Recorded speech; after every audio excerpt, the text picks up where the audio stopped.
조갑제TV 시청자 여러분 안녕하십니까. 2021년 1월 16일 오전 10시입니다. 시계를 거슬러 1988년으로 올라가면은 당시에 노태우 정권이 출범을 합니다. 그 전에 있었던 6.29 선언 그리고 대통령 선거에서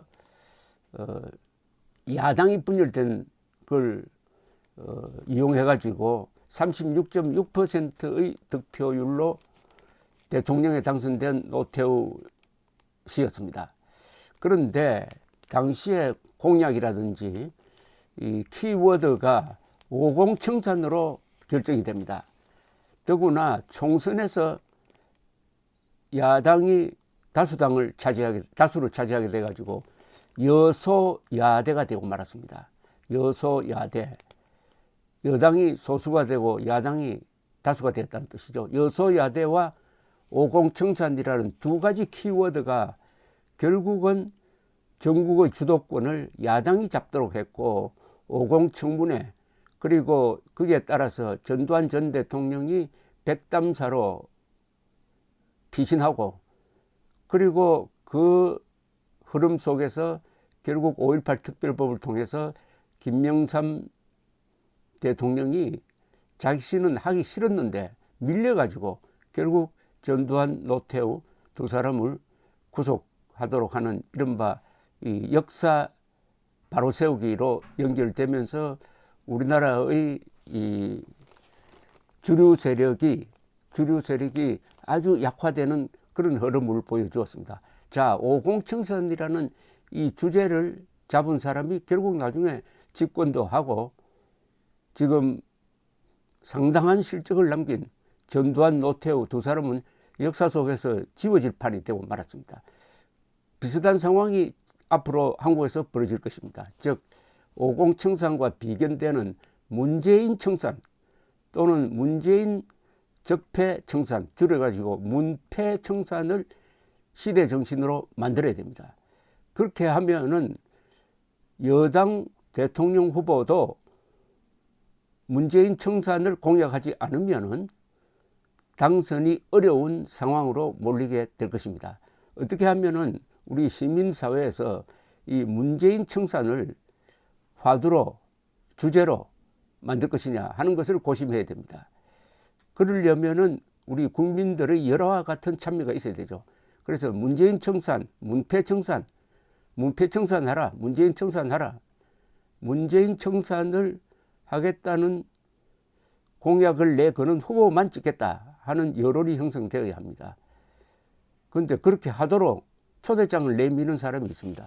임종석 전 청와대 비서실장이죠. 이 사람이 이른바 적폐 수사를 지휘한 사람이죠. 비서실장으로서 뭐라고 했느냐.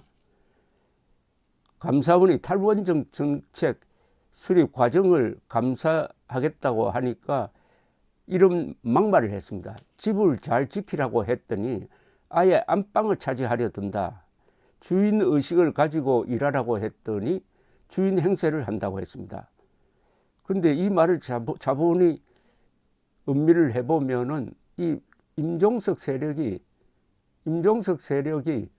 바로 문재인 적폐 세력이고 이런 세력을 정리하지 않고는 대한민국이 정상화되지 않겠구나 하는 것을 확실하게 알려줍니다. 오늘 조선일보 사설 제목이 집 지키라 했더니 주인 행세 바로 이 정권 이야기 아닌가라는 제목입니다. 집 지키라 했더니 주인 행세 사투리로 하면 네가 기면서 집 지키라 했더니 주인 행세 한다고 네가 기면서 나라 주인은 정권이 아니라 국민이다. 조선일보 사설입니다. 5년 임기 정권은 국민이 5년 동안 행정부 운영을 맡긴 것에 불과하다. 행정부입니다. 국가 전체를 맡긴 것도 아닙니다. 집으로 치면 5년 전세 사는 것과 같다. 전세 사는 사람은 벽지 바꾸는 도배 정도는 할 수 있지만 기둥을 뽑고 벽을 허물어서는 안 된다. 국가 에너지 정책의 뿌리를 뽑은 탈원전은 기둥을 드러낸 것이다. 지난 대선에서는 유권자 60%가 문재인 대통령을 찍지 않았다. 임기도 1년 4개월밖에 남지 않았다.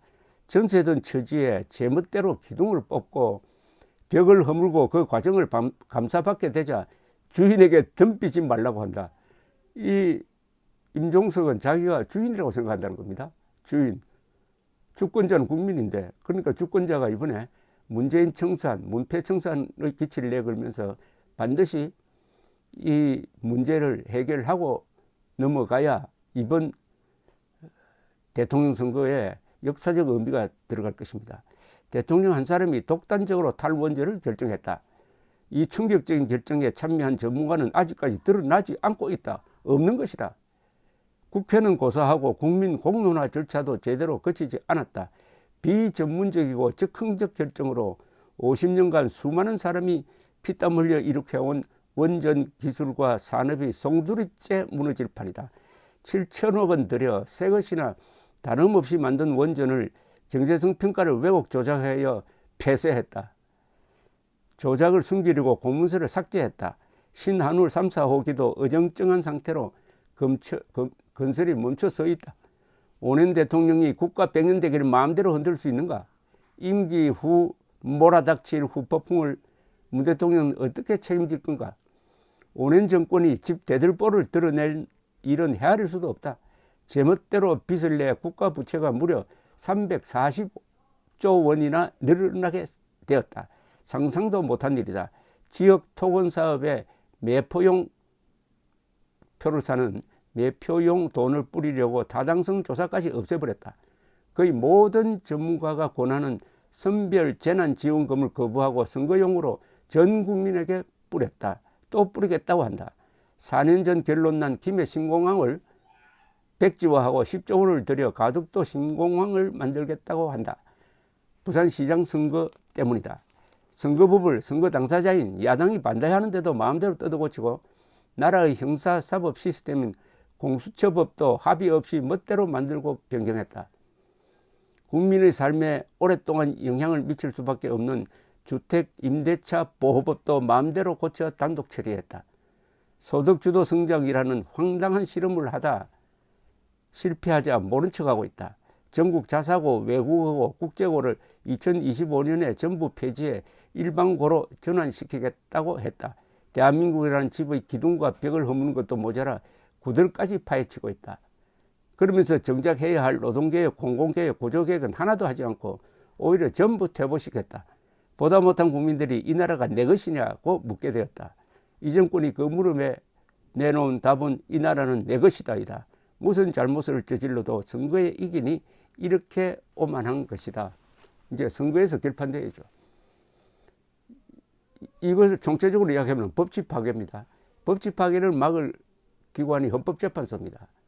이 헌법재판소가 명백한 위헌인 공수처법에 대한 지금 위헌 여부 심리를 이렇게 미루고 있습니다.